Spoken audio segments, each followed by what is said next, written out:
And hello, everyone. This is Elliott Serrano of the Comics Waiting Room and the Chicago Red Eye.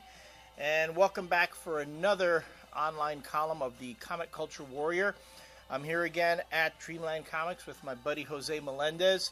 If you watch our video segments on the Comic Culture Warrior YouTube channel, you'll know this is the regular setting for our conversations. And for today's special edition of the Comic Culture Warrior column for CWRtv, we are going to be discussing the conclusion of Marvel Comics' Secret Invasion. A lot of folks have already done their reviews of Secret Invasion, but I promise you this, none will be as vulgar as this one. That's a tall order, too. I've read some pretty awful reviews. Really? But, yeah. Well, we'll see what happens. All right, so point counterpoint. We're going to try to take a point counterpoint here, but I even told Jose before we even started this. Not going to happen. It's going to be hard because, again, I try to be the more positive of the pair, and Jose brings a complete loathing of Bendis. And I'm a Bendis fan, but Bendis has really been testing people lately with a lot of the storytelling techniques he's been using, and I think a lot of it came to a head right now with Secret Invasion number 8, which we agree. I mean, you've told me this before. This was an 8-issue series that didn't need to be 8 issues. It needs to be 4. 4. It could have. I think it would have been 4 tops. Yeah, because especially after reading this, like the entire 7th issue had nothing to do with anything. Yeah. Like that, except for the last page of issue 7 was like the Wasp like growing big and like, oh no, something bad's gonna happen. Right. That could have been like the last page of issue 3. Well, that was like the ultimate Deus ex machina, because first this whole thing happened with the Wasp, but nothing's really explained. Mm-hmm. What exactly is the effect that's going on? They didn't even explain it in here. Yeah, it doesn't explain it there. And the art does, because there's all these little black dots coming out of her, and apparently they're affecting the other characters. Right.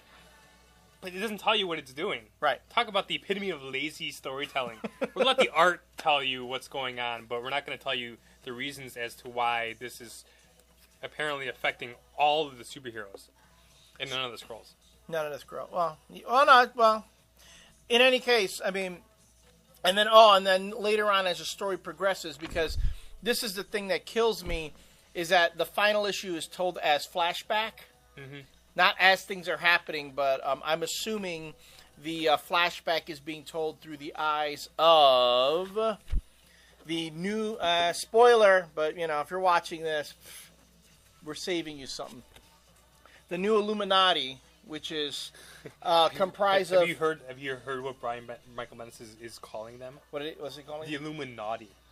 Oh, that's like awful. He's being Jeff Loeb pun-isms. Right? Oh, but I mean, I think he's being serious, because I was talking to my friend Avi, and he was like, "I'm like, that's a joke, right?" He's like, "No, he's being serious when he's talking on podcasts." I'm like, come on. I'm like, really? Norman Osborn, Loki, The Hood, Doctor Doom, Namor, and Emma Frost, which, I mean, this is a formidable group. But why do I have this feeling that they're going to be made to look like baboons or buffoons at some point? Okay, but we skipped a lot of other stuff. Well, let's get there first. Okay. Let's gradually build up the hatred of this comic, and then... And then just, purge it all out with that last 2 pages. So, for no apparent reason, the Wasp is hurting people. She grows. And talk about the most unheroic death in recent memory. The Wasp grows big, and she dies. Not sacrificing herself. No apparent reason as to why she should be killed. Right. But apparently Thor takes her out because Thor figures out that she's hurting everybody. I don't understand. Well, I will say this. I don't know, the way it's put here, it doesn't look so much like Thor killed her as maybe, say, transported her elsewhere. And I myself am not convinced that the Wasp is dead. Well, I don't think she's dead either, but yeah. If she is, I mean, it's such a shitty way. Just, just to kill a character. And it's not even like this moves the story anywhere. I mean, this whole Wasp growing big thing and killing everybody lasts these 3 pages, and then the last page, and then they're done with it. Well, Bendis did the exact same thing with Hawkeye in Avengers Disassembled. Remember, where it appeared that Hawkeye was killed in a Skrull invasion and was flew up into a Skrull ship and it exploded, and everyone assumed he was dead at that point. So this isn't anything new. But what it is symptomatic of Bendis taking an event, and I can already see he's setting up something else. Well, that's all their events do, is set up the next event. Exactly. And they don't even finish this event. It's a never-ending story. It keeps going on and on and on. And instead of getting a satisfying resolution to the current plot line, which would be nice, you get more setup for something else.